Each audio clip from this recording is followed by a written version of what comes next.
Hello everybody, my name is Ramakrishnan. I am a software engineer. I have two questions for you. The first is, what does Islam say about donating organs after death? Is it okay or is it prohibited? Second question is, what does Islam say about atheists? As far as the second question is concerned, what does Islam have to say about atheists? As far as I'm concerned, whenever I meet an atheist, are you an atheist, brother? He said no. Whenever I meet an atheist, the first thing I do is I congratulate that atheist. People may wonder that why is Zakir congratulating atheists? The reason I'm congratulating atheists is because most of the human beings, they usually do blind belief. He is a Hindu because father is Hindu. He is a Christian, father is a Christian. Many Muslims are Muslim because father is a Muslim. Now this atheist, he is thinking. He may be coming from a religious background. His father may be pious. But he does not believe that how can there be a God who requires to eat, a God who can die, a God who can lie. So the reason I congratulate the atheist, God, to say there is no God, he should know the definition of God. If he does not know the definition of God, he cannot say there is no God. For example, if I say this is a pen, is this a pen? No. It's a book. To say this is not a pen, you should know the definition of pen. Some people say, no, Zakir, I know this is a book, so I can say it's not a pen. I said, no. If you know the definition of pen, I will say, is this a kitab? You say, no, it is not a kitab, because there's no definition of kitab. To say it's not a kitab, you should know the definition of kitab. Because kitab and book is the same. So to say it is not a pen, you have to know the definition of pen. You may or may not know the definition of a book. Correct? So similarly, to say there is no God, you should know the definition of God. So now this person who is the atheist, he is believing, oh, that God, he requires to eat, he can lie, he fights and he loses. He does not believe in a God. So I say, even I don't believe in such a God. La ilaha. Then I tell to him the correct concept of God. And the correct concept of God is mentioned Surah Ikhlas, chapter number 112, verse number 1 to 4, which I shall discuss in the last day of the conference, inshallah. That is on 20th of January.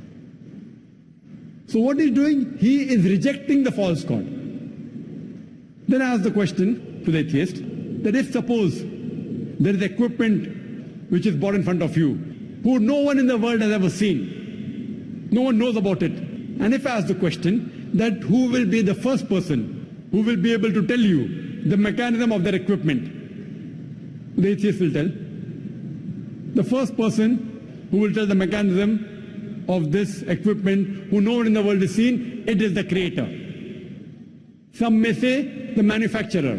Some may say the inventor. Some will say the person who has made it, maker. He may say creator, maker, inventor, manufacturer. Whatever he says, it will be somewhat similar.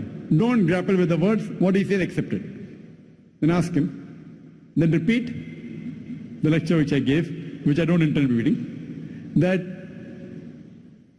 how did the universe come into existence? So he will tell about the Big Bang. Then I'll tell him that when did you come to know? He will tell you in 1973, yesterday in science, 30 years back, 40 years back. I will say, what you are talking about the Big Bang you came to know 30 years back is mentioned in the Quran 1400 years ago. Who could have mentioned it? He will say, maybe it's a fluke. Don't argue with him. Continue. What is the shape of the earth? He will tell you, previously people thought it's flat, now we know it's spherical. When did you come to know? He will tell you 1577, when Sir Francis Drake sailed around the earth. Then 300 years back, 400 years back, 450 years back. The Quran mentions 14 years ago. Who could have mentioned it? You will say, oh, maybe your Prophet Muhammad, peace be upon him, he was an intelligent man. Don't argue, continue. Light of the moon, is its own light or reflected light? He will tell you, previously we thought light of the moon was its own light. Recently we have come to know a couple of 100 years back, it's reflected light. It's mentioned in the Quran, Surah Furqan, chapter 25, verse 61. Light of the moon is reflected 14 years back. Who could have mentioned it? Now we'll pause. Don't wait for the answer. Continue. In school, I was taught that the sun was stationary. It did not rotate about its axis. You'll have, is that mentioned in the Quran? I said, no, that's what I learned in school. But the Quran says the sun and the moon rotate, which we have come to know recently. In school, 25 years back, I was told the sun did not rotate. The Qur'an says 14 years back that the sun rotates. We science have discovered today. Who could have mentioned that? There will be a pause. Don't wait for the reply. Continue. So all the scientific things I mentioned in my talk, after each scientific fact, ask him who could have mentioned it before.